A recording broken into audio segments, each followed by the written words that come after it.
Un conseil, madame, un conseil, monsieur, mangez. Y'en a qui prennent un petit coup, moi je mange. Y a-t-il un pilote dans l'assiette ? Y'en a qui lèchent les vitrines, moi je mange. Anne, bonjour. Bonjour ma chère Charlotte. Aujourd'hui, on parle de la star de l'hiver, le pot-au-feu. Ok, oui, il va nous faire du bien celui-là. Et oui, le pot-au-feu qui, je le cite ici, est présent dans la littérature française, puisque je t'ai sorti rien que pour toi, Anne. Une petite citation de Gustave Flaubert, figure-toi. Je suis tout oui. Eh bien, figure-toi qu'il écrit dans Madame Bovary « Toutes ces nourritures épicées finissent par vous échauffer le sang et ne valent pas, quoi qu'on en dise, un bon pot-au-feu. » Tu m'en diras tant. Et il a raison, c'est vrai que le pot-au-feu, c'est délicieux. C'est simple, mais c'est délicieux. Et c'est un peu notre identité culturelle à nous. Hein, tout à fait, oui. Puisque c'est présent depuis toujours, on a l'impression. Oui. Alors depuis toujours, parce que les origines sont aussi anciennes que la cuisson dans un pot à feu. Hein. C'est de là que vient le nom. Ça vient de là. C'est aussi simple que ça.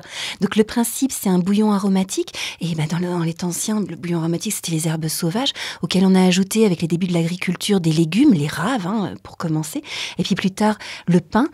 Qui a fait la soupe, tu te souviens, on a dit oui. Le pain, c'est la tranche de pain qu'on appelle la soupe, sur laquelle on va verser le bouillon. Et puis c'est après qu'on a ajouté les viandes pour les jours de fête. Donc autrefois, la cuisson du pot-au-feu, elle pouvait s'effectuer de façon continue. Donc voilà, on avait l'âtre qui chauffait la journée dans la maison, et on ajoutait des ingrédients au fur et à mesure pour remplacer ceux qui étaient retirés pour être consommés. Alors aujourd'hui, on le ferait plus parce que ça pose certains problèmes en termes d'hygiène. C'est vrai que dit comme ça, quelque chose qui reste sur le feu depuis des jours, voire des semaines. Aujourd'hui, on appelle ça un bouillon de culture. Donc, il ne faut pas le faire. Mais voilà, dans le principe, ça se passait comme ça. Alors, c'est traditionnel, c'est ancien, d'accord, mais est-ce que c'est bon pour notre corps ? Est-ce que le pot-au-feu a des super pouvoirs nutritionnels ? Tu sais, à chaque fois, on en parle. Mais bien sûr qu'il a des super pouvoirs nutritionnels, le pot-au-feu. Alors, évidemment, il y a à nouveau cette histoire de vertu du bouillon d'os. On en a abondamment parlé dans notre chronique sur la soupe. Donc, on vous renvoie à la chronique 91. Et le bouillon d'os qui est riche en super bons acides aminés, je dis des bêtises, super riche en protéines. On va le démarrer à l'eau froide. On démarre la cuisson à l'eau froide. Ça va mieux extraire les protéines. Ça va être plus savoureux.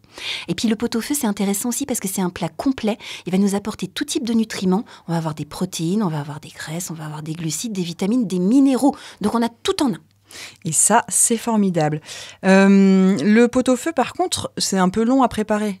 Alors, ça fait partie des on-dit, ça fait partie des croyances. Mais en vrai, ça prend 5 minutes à préparer un pot-au-feu. Ah, alors c'est peut-être plus la cuisson. C'est la cuisson qui est longue. D'accord. Mais la préparation, c'est 5 minutes. Et moi, je trouve ça jubilatoire de manger un plat super réconfortant qui aura mijoté toute la matinée, mais qu'on aura mis 5-10 minutes à préparer en vrai. Puis ensuite, on télétravaille, on fait un brin de ménage ou on se prélasse dans le canapé.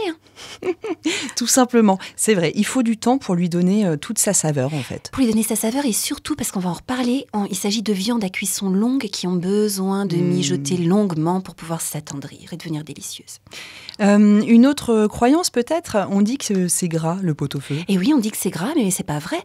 C'est un plat familial, donc on pense que les plats familiales en sauce entre guillemets sont forcément gras. Mais là, c'est pas une sauce, c'est un jus, c'est un bouillon d'os. Donc il y a pas forcément beaucoup de gras puisqu'on ne rajoute pas de gras à la cuisson du pot-au-feu. Et éventuellement un tout petit peu au départ pour faire revenir la viande, mais on n'a que le gras de la viande en elle-même. La viande peut être un peu grasse, mais c'est pas non plus extrêmement gras. Après, qu'est-ce qu'on a ? On a des légumes, on a quelques pommes de terre, donc il n'y a pas de graisse. Donc, c'est recommandé, on en mange à foison. Alors, on en mange autant qu'on en a envie, évidemment. Et puis, si on y tient, on peut laisser refroidir le pot-au-feu, puis le lendemain, on va dégraisser le bouillon. Alors, vous pourrez vérifier à ce moment-là, il n'y a pas tant de gras qui remonte en surface. Ok, je ferai l'expérience et les auditeurs aussi, on l'espère. Qu'est-ce qu'on met en fait dans un pot-au-feu ? Alors le pot-au-feu, les ingrédients sont assez codifiés. C'est un plat qui est un classique de la gastronomie française. Et Goethe, au XVIIIe, XIXe siècle, il disait « Tous les peuples ont un potage, seule la France a le pot-au-feu ». Ah, c'est notre marque de fabrique. Donc, dans le pot-au-feu, on a du bœuf. Et on va choisir des morceaux à cuisson longue. Ça peut être du gîte, de la joue de bœuf, du jarret, du plat de côte, du paleron. Voilà, le paleron, c'est un classique. Et puis, on va ajouter aussi des morceaux cartilagineux, de la queue de bœuf, de l'os à moelle également. Et les morceaux cartilagineux, ils vont donner ce côté gélatineux au jus. Donc, ce n'est pas gras, c'est gélatineux, donc c'est protéiné. C'est peut-être pour ça qu'on fait l'amalgame. Exactement. Donc, c'est très, très bon. On va ajouter des légumes. Traditionnellement, on met des carottes, des navets, du poireau, du panais. Et ça, c'est un légume ancien oublié. On va avoir l'occasion d'en parler dans une prochaine chronique, d'ailleurs. Je fais du spoiling. Et on met des pommes de terre. Des pommes de terre, on en met seulement depuis le 18e, évidemment, parce qu'elles n'étaient pas là. Avant, elles n'étaient pas là. Voilà. On peut mettre du céleri rave, effectivement, également, et puis aussi de l'oignon. Et puis, évidemment, on complète avec des épices. Le bouquet garni, qui souvent va se composer de thym, de laurier, du verre de poireau, des queues de persil. Après, ça va dépendre. On peut mettre de la sarriette, de la sauge, du romarin, du céleri branche. On ajoute du sel, bien sûr, du poivre en grains et des clous de girofle que souvent va piquer dans l'oignon. Donc tout ça, c'est les ingrédients qu'on peut mettre, mais en fait, on fait un peu avec ce qu'on a chez nous. Alors, on fait avec ce qu'on a chez nous, toujours. Ça s'appellera pas exactement un pot-au-feu, mais on est iconoclaste.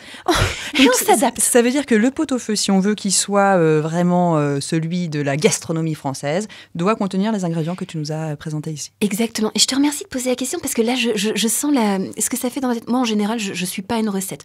Mais là, tu vois, quand on parle du pot-au-feu, pour moi, le pot-au-feu, s'il n'y a pas ces ingrédients-là, c'est pas vraiment un pot-au-feu. Et on ne peut pas l'appeler un pot-au-feu. Il y a quelque chose de culturel, quoi. Voilà. Donc, si tu veux, cette composition stéréotypée, elle vient vraiment répondre à un besoin psychologique pour moi. C'est intéressant. Et si, petite question là, pour les végétariens. Si on n'a pas, voilà, on est végétarien, qu'est-ce qu'on peut rajouter? Parce que nous, c'est le cas à la maison, et des fois, je trouve que le pot-au-feu manque de saveur puisqu'il n'y a pas le bœuf qui vient rajouter. C'est difficile à remplacer. Voilà, tout à fait. Alors, pour une personne qui a envie de manger végétarien, on va pouvoir utiliser des ingrédients qui vont ramener cette saveur umami qu'on va trouver dans les viandes. On peut penser à la sauce de soja, tu sais, le tamari, le shoyu, qui est riche en saveur umami. On peut rajouter des champignons, notamment des champignons bien savoureux comme des lentins de chêne, qui vont amener aussi cette saveur umami pour retrouver des notes un petit peu viande, entre guillemets. Et puis, pour amener suffisamment de protéines, on peut miser sur des légumineuses. On peut miser sur des protéines de soja, on peut miser sur du tofu, sur du seitan. Voilà. Et je rappelle qu'on peut évidemment manger végétarien, qu'il faut faire attention par contre en fonction de son métabolisme. Si on n'a pas un métabolisme végétarien, on fait gaffe, les protéines ne sont pas toujours équivalentes. Oui, tout à fait. Et tous ces ingrédients, on les rajoute dès le début et on les laisse mijoter. Alors, même process. Ça dépend de ce qu'on va utiliser. Les champignons, ils vont cuire en même temps que les légumes. Des protéines de soja texturées, évidemment, on a intérêt à les faire cuire dans le bouillon des légumes pour que ça devienne savoureux, mais ça prend pas beaucoup de temps de cuisson, ça va prendre une dizaine de minutes de cuisson. Quand on a du seitan, il n'y a pas besoin d'un grand temps de cuisson non plus, juste, une vingtaine de minutes pour s'imbiber du parfum des légumes. Donc voilà. Ok. Très bien, merci pour ce petit aparté. Avec bonheur.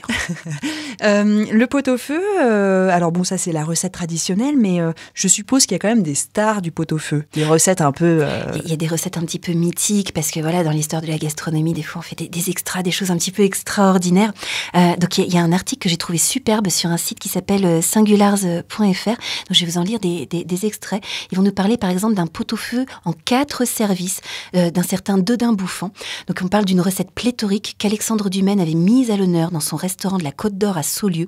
Outre les viandes de bœuf, il y avait une poularde, un foie gras cru, un saucisson pistaché de Lyon, du lard gras pour contiser les viandes, de l'estragon pour la même raison, de la menthe pour en fourrer la poularde, et sûrement quelques autres bricoles. Autre originalité, le bouillon était parfumé avec un peu de fine champagne et le foie, servi avec la poularde, était saisi puis mouillé au vin rouge. Mais on pourrait presque le servir au repas de Noël, celui-là. Ah ben là, c'est foie gras, champagne. Alors, ils en évoquent un autre assez rigolo, le potage à la jambe de bois.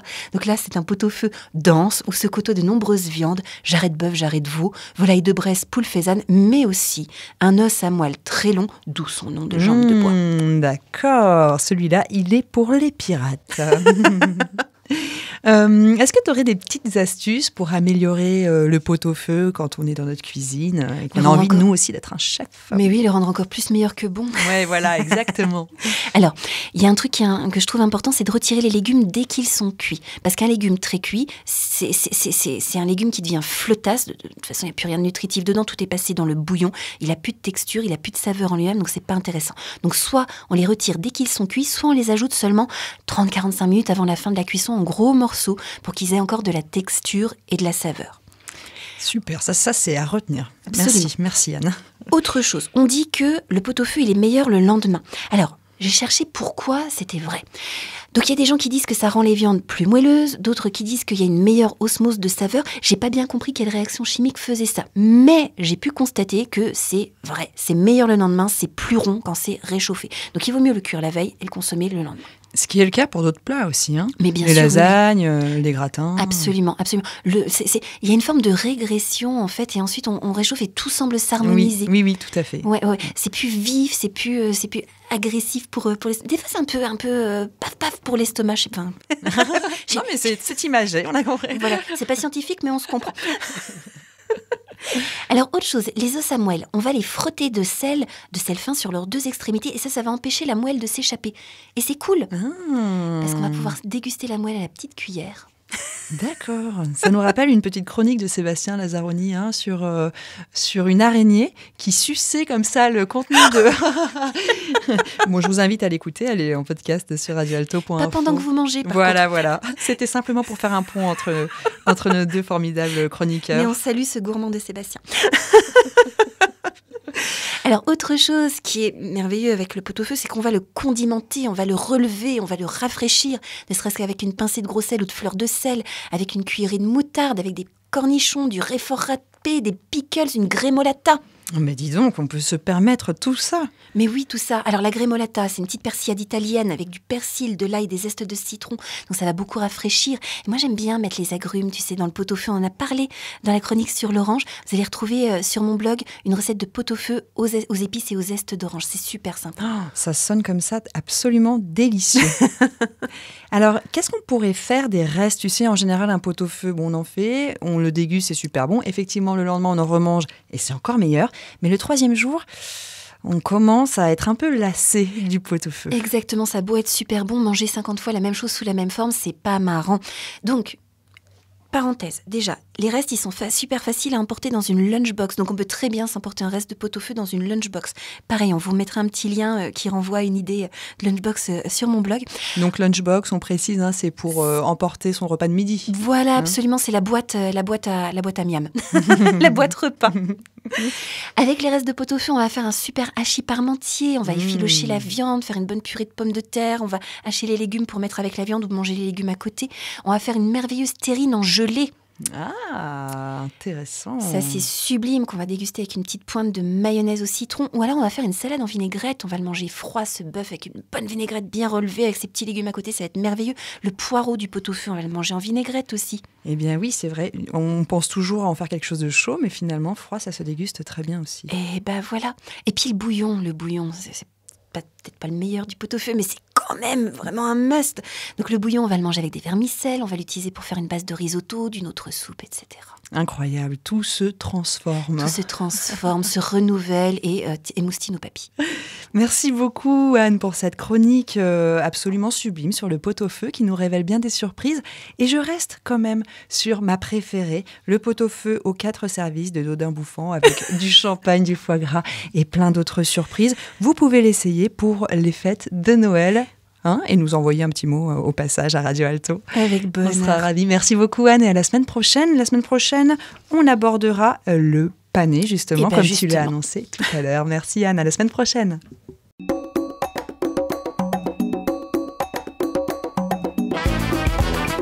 Cette chronique vous a plu? Alors participez-y en posant vos questions à Anne-Claude à l'adresse contact@radioalto.info.